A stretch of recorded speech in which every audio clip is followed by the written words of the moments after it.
Hello people, welcome to Sleepy Classes. Mains a day में आज हम साइंस का एक क्वेश्चन देखते हैं। तो क्वेश्चन है आपके पास, has the world entered a new normal where the space has become the next frontier.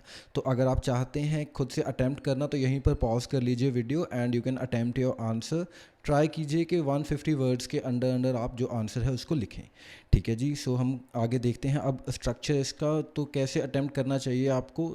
एक सजेशन है, मेरा सजेशन है, तो अगर आपके पास एक और कोई और तरीका है अटैम्प्ट करने का तो you can always right it that way which ever you feel right.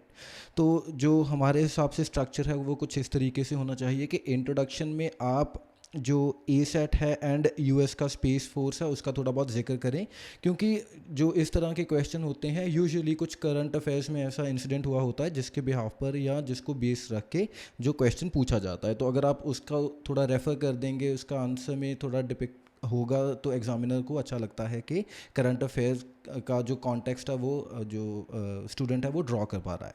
ठीक है जी। इसके बाद अब हम क्वेश्चन का पहला पार्ट अटैम्प्ट करेंगे जो कि क्या वो नेक्स्ट फ्रंटियर है या नहीं। तो इसमें आपको बताना है कि हाँ क्यों फ्रंटियर है एंड नहीं क्यों नहीं है, एंड इसके बाद वे फॉरवर्ड के साथ एंड कर देंगे ऑन अ पॉजिटिव नोट।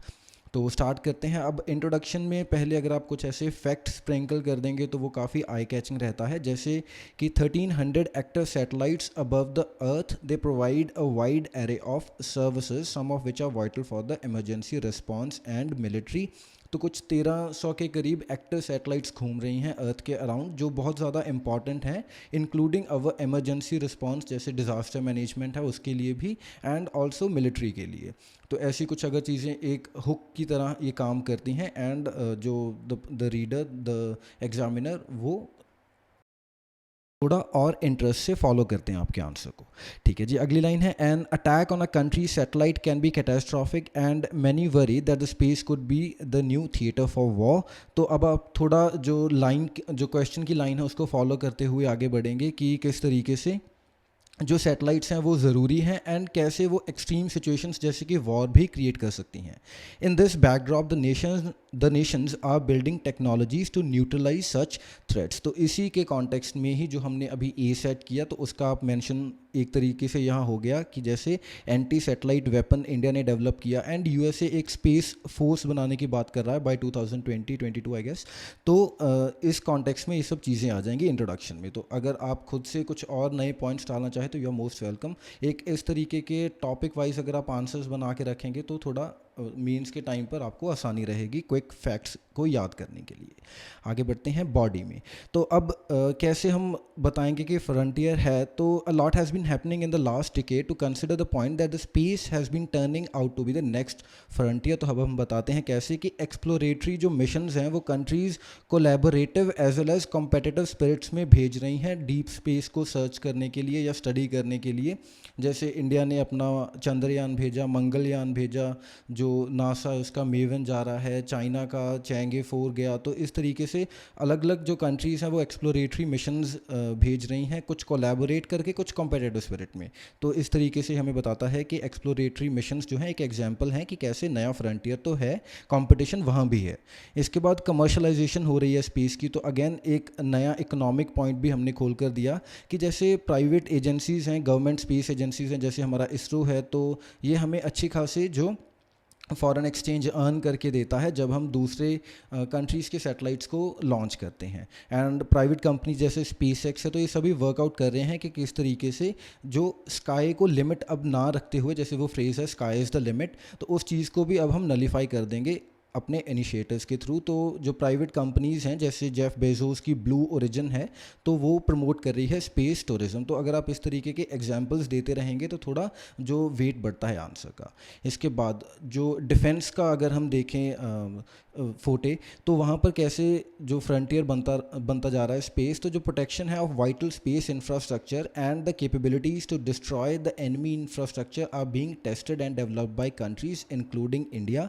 जैसे कि सैट हमने डेवलप किया and not to be caught unaware. तो जैसे इंडिया ने ये एक प्रेपरेटरी स्टेप लिया कि ऑल्दो सिर्फ 3 ही कंट्रीज़ के पास पहले ये कैपेबिलिटी थी कि जो फॉरेन सैटेलाइट को या एनिमी सैटेलाइट को वो डिस्ट्रॉय कर पाएँ इन स्पेस, तो अब इंडिया ने भी एक्वायर कर ली। तो वेरियस जो डिफेंस रिलेटेड रीजंस भी हैं जिसकी वजह से ये जो कॉम्पिटिटिव स्पिरिट है वो बढ़ती जा रही है। आगे technologies, so B it the precision in the ground navigation, जैसे हम नाविक डेवलप कर रहे हैं हमारा, या जो चाइनीज़ का बेडू है, तो ये सब चीज़ें। एंड इसी के साथ साथ जो डे टू डे कम्युनिकेशन का रिले है, चाहे वो आपका सेट टॉप बॉक्स या जो डिजिटल टीवी है, या इसके अलावा जो भी वेरियस कम्युनिकेशन सैटेलाइट्स हमने सेटअप की हुई हैं, तो nations are in a tug of war to develop sophisticated technologies so that they can become self reliant and self sufficient. जैसे इसी के कॉन्टेक्स्ट में अगर हम याद करें, कारगिल वॉर के टाइम पे जो यूएस था, उन्होंने जीपीएस का एक्सेस देने को मना कर दिया था इंडिया को, एंड इंडिया काफ़ी एक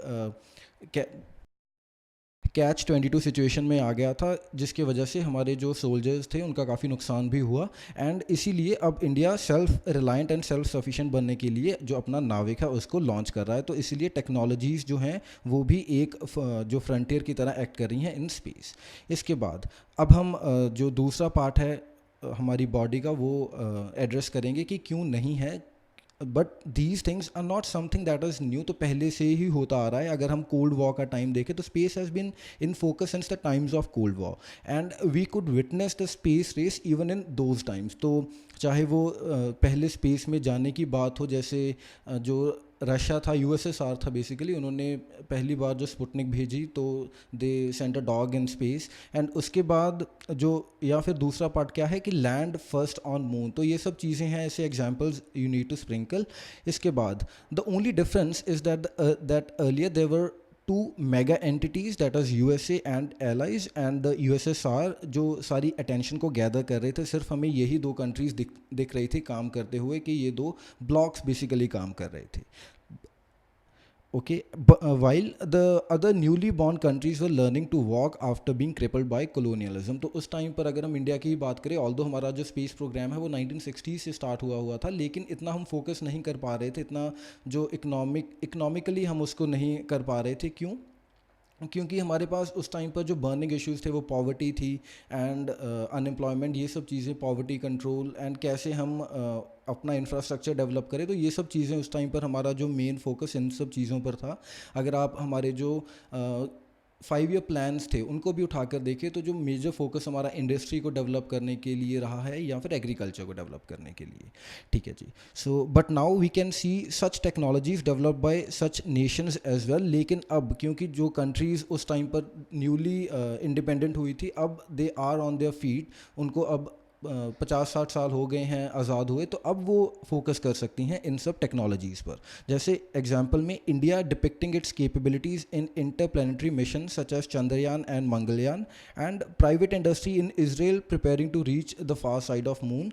तो अब हमारे पास ये एग्जांपल्स आ रहे हैं कि अभी ये कुछ नया फिनोमिनन नहीं है, स्पेस का जो फ्रंटियर बनना ये पहले से ही आता आ रहा है। फ़र्क सिर्फ इतना है कि तब हमें 2 एंटिटीज़ दिख रही थी, एंड उसके बाद थोड़ा जो सबसाइड कर गया। अब जैसे जैसे कंट्रीज़ केपेबल होती जा रही हैं, वो सभी अपने जो हाथ आजमा रही हैं इन स्पेस।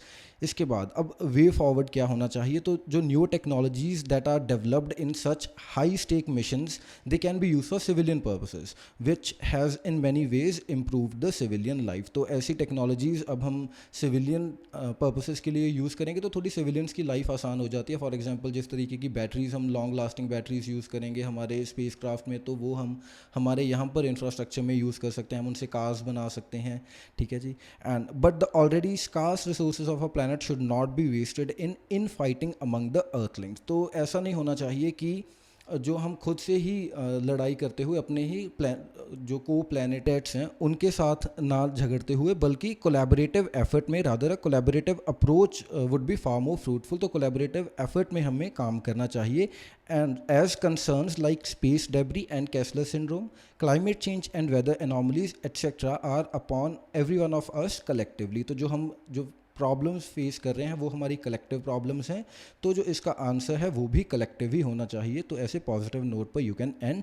एंड फाइनली जो पूरी जो हमारे क्वेश्चन या पूरे हमारे जो आंसर की स्टेटमेंट्स को टाई अप कर देगा लास्ट में, दस spacecraft should not be confused with Warcraft and be considered as a separate frontier rather than the next frontier. तो इसको तो अब हमें अलग से ही देखना चाहिए क्योंकि इस पर काफ़ी ज़्यादा स्टेक्स जो हैं वो डिपेंडेंट हैं। So that is all, thank you.